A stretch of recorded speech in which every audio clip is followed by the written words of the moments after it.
a TV show. When you look back, do you feel like you're so blessed to have this opportunity? Actually, I'm very privileged. I'm not gonna discredit that. Parang my mom paved the way for me to have a career in showbiz.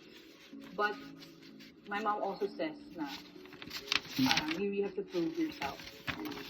Make your own mark. And alam mo naman sa showbiz, diba? You can't just live on your family.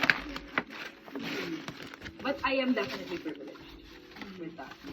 Pero growing up with my mom, never kaming na-feel na sobrang yaman or whatever. Aircon, hindi kami allowed na may aircon. When we go to a restaurant, hindi kami allowed mag-order ng drinks. Yung ganon.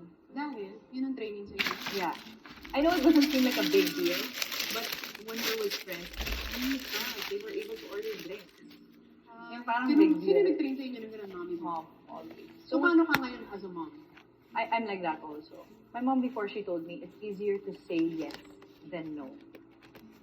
And I never understood it. Because now that I'm a mom, like, can I watch iPads? Siyempre, yes, because I want to be on my laptop or on my phone. Go.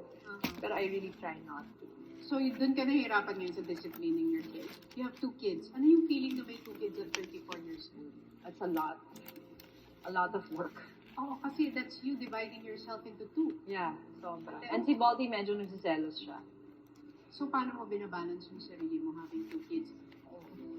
I try to spend time with them in the morning and then have our meals together, lunch, and then I'll go home to have dinner with them. Nag-postpartum ka dun sa first, di ba? Dito sa second, nag-postpartum ka. No, Different. hindi. Dahil? I don't know, I think I was just in a different state of mind. Parang, when you when I overcame my first postpartum, na-realize ko na my self-worth is not based on how much money I make